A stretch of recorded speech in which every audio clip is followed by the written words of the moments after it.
Masao, who do we get to meet this time? Yay. There's been Go ahead. Yeah. Don't worry about.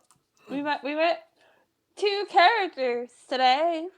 One is funny and he just wants to win a fun game and he wants to spice things up so he doesn't get bored. Sounds like a really nice old man. And then we have Deckle's friend. Ginti. Good old Ginti. So we have met.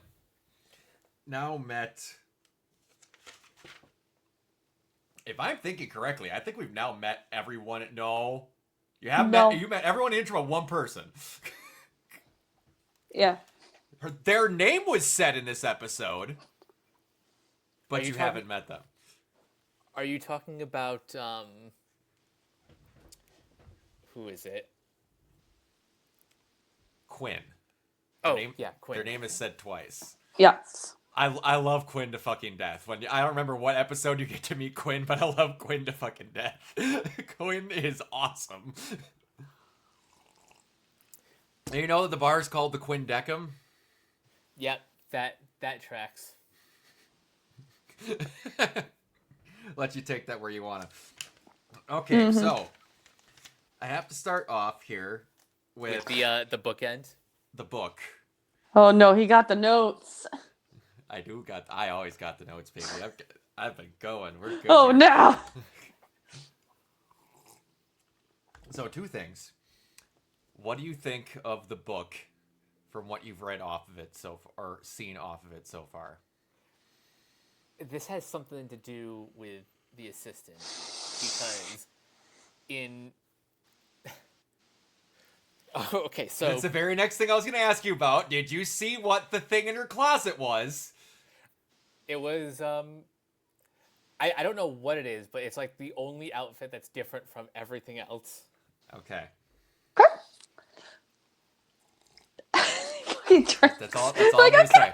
That's all I'm going to say. All right. You noticed some people who are more involved with what that outfit is used for knew what that was right away when I watched this with them. So, but you'll find out rather quickly what that thing is for. That is something from the assistant's past. Gotcha. It's a tool we'll use later. It is. Is it like that Mickey Mouse Clubhouse mean? It's a special tool. It is. Did you also notice that that book is kept in her room, and the little girl from the book is made to be the game switcher board on Nona's request? Oh, so she's the reason why Deckham put that up. Mm-hmm. I wonder. I wonder if the other arbiters are like, well, Ginty's being kind of a dick about it, but yeah. I wonder if the other arbiters are like, hey, so you should probably do that test now. I'm gonna be honest with you. I don't know how many of the other arbiters know. Because outside of Ginty, I don't know how many more you meet and actually have words come out of their mouths. This entire cast is like in that intro. Essentially. Outside of the people that come into the show to get the test done, that's the wwhole cast. There's like 12 people. So Quinn's the only one we haven't met yet? So, yeah, that's in that intro. I'm like probably like the main cast person. Of the main cast. No, there's 2. Oh. There's 2. Yes. Quinn okay. and the other girl that you kind of see for a brief moment dancing. I can't remember what her name is. I don't remember her name. You're going to meet her in the next episode. Yes. I just know a little bit of her backstory. That's what I want. This is the one. When we get to the episode, it's the one main thing I remember about this show is this character and backstory. Yeah.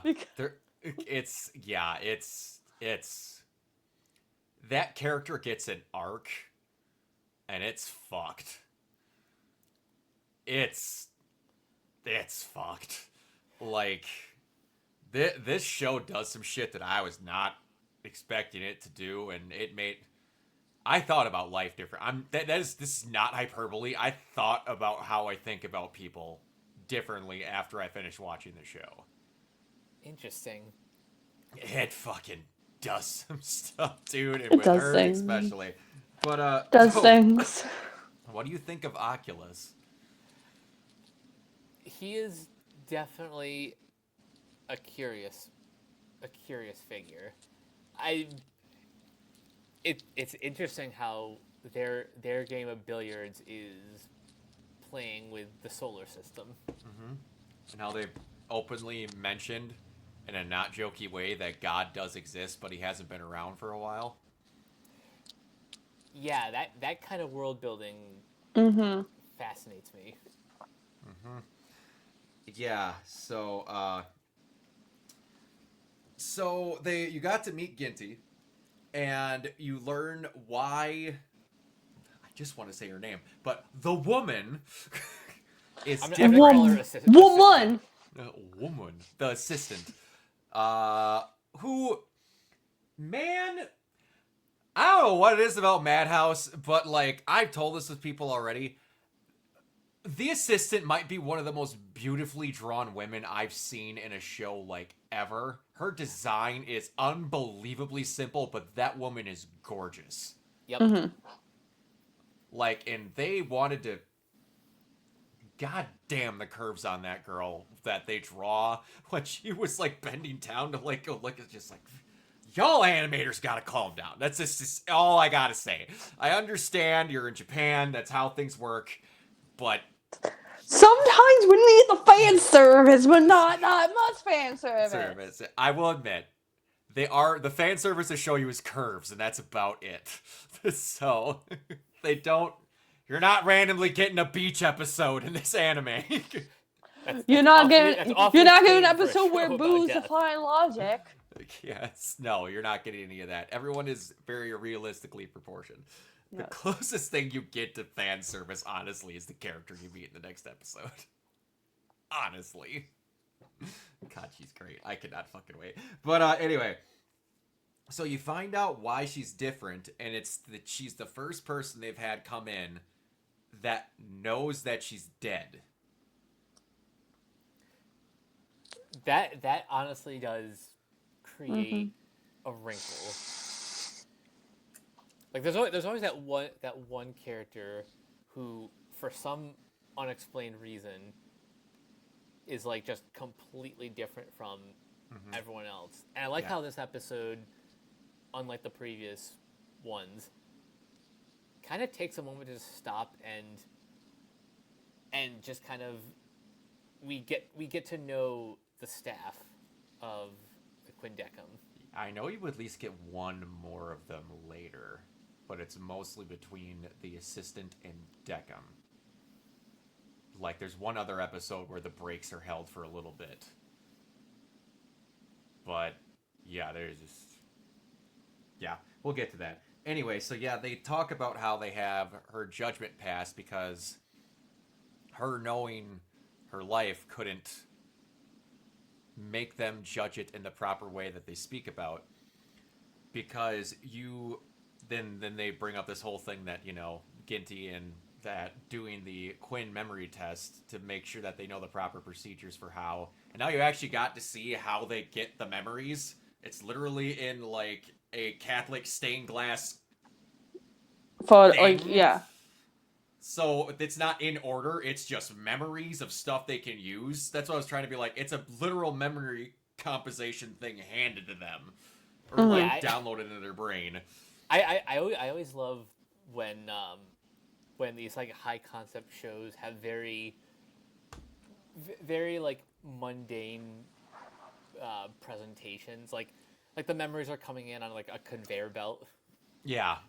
It's coming in on a conveyor belt, but then it still has like ever since James Gunn said it out loud, where like he in an afternoon came up with the lore for the Infinity Stones. I love to know when that moment happens in more shows, And it had to be, well, how do we give the memories of them? Like, what if they, like, chopped them up into bits of glass and then put them in a painting and then send it to them in a frame? Yeah. Have you been thinking about that, or did you just pull it out of your ass? Like, what, where did... We kind of want to know. Yeah. But, so what we discussed in the last episode, and I knew that they said it point blank at something, I just didn't think it was going to be the very next episode. Like, Nona point blank says that we need to draw out the darkest part of them for proper judgments. Yep. And that's how the entire establishment runs. Yeah. I'm pretty sure they said that explicitly in the last episode. Yeah. Mm-hmm. It's the extreme conditions and all that. And then you get to meet... I forgot this character got a name, but Castra, the girl who was in the Death Observatory room, I guess you could call it, that they just have to put a skull on her for character. Is she the one who's literally pulling the strings? Or is she just, like, doing a census of who's dying and who's You don't get an exact description of her job, but I'm going to let you know that I would lean more towards the census thing. Gotcha. Yeah, like, season unfortunate, they introduce her, show her, like, I think 1 or 2 more times, and then you just never see her ever again in the anime. If it is, it's for, like, a minute. Yeah, they don't really elaborate on her. Yeah, it's much, like it's like Clavis, where they're just like, yeah, he's the elevator guy, so when we need to use the elevator, Clavis is going to be there. It's that kind of thing. Oh, okay. So, yeah, and then they give out the number 7,000 people an hour are dying, and it looks like they're focusing strictly on Japan. The righteous people just can't stop killing each other. It's... ugh. Anyway. But, yeah, so then you end back on Nona reading over that exact book that was in the assistant, the woman's room. And that also that the woman has been having dreams about that exact book. Yeah, it's an interesting way to open and close this episode by focusing on the book. Mm-hmm. Yeah, it's... They don't... This is one show that where they really don't have a lot of fat, like, whatsoever. Everything that they do means something, even if it's a little bit. Like, it's very, very useful. All the more impressive, given the fact that this is an original anime and not something based on the a manga. On a or manga that novel. they had to pull off of? Yeah. Mm-hmm.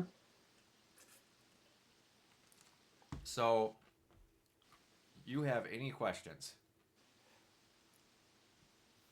Since we don't have to ask about a judgment this time. Not so much a question, just a comment that, again, episodes like this are important because, A, you get to learn a bit more about the world building, about how this establishment works, but also you kind of get to see Decim interact with other people besides his guests. Like you get to see a bit more of his personality when it's being drawn out by like other people. Mm-hmm. You see that he is the most calm of the entire bunch, outside of maybe Nona in the entire building. Probably the most erratic person is going to be Quinn. I'm going to be very honest with you. Quinn or Ginta? Quinn. Oh, Quinn is great. I don't remember how fast you get to be Quinn, but I love her to death. Yeah, I don't remember. Quinn is awesome. Because Quinn has a job that I wouldn't wish on anyone. And she signed up for to get out of the job that she had in the show. She has just the most... How she talks about her job just reminds me so much of like shit jobs I had in high school. I love it to death. Quinn is awesome. I cannot wait to meet her. Yeah, Quinn you see quite a few times in the intro if I'm not mistaken, but alright. We'll get on to the next one. Mike, where can everybody find you? You guys can find me on various social media sites at CaptainK42. You can check out my quick thoughts on letterboxd.com/CoachK42. And you can follow Renegade Pop Culture on Facebook and Blue Sky at Renegade Pop Culture. You can also find us here on YouTube, on Podchaser. Consider supporting our Patreon at patreon.com/Renegade Pop Culture. Listen to all of our podcasts on Spotify, Apple Podcasts, or wherever you listen. And last but not least, everything can be found at renegadepopculture.com. Need an escape? So do we. Miss Sal? And you can find me on Twitter and Blue Sky at Kibalo028. You can find me everywhere at Organoid Zero, mainly on Twitch and YouTube. And if you're interested in cosplays and such and the like, you can go over to my Instagram over at Organoid Zero. Until next time, we will see you all later. Bye.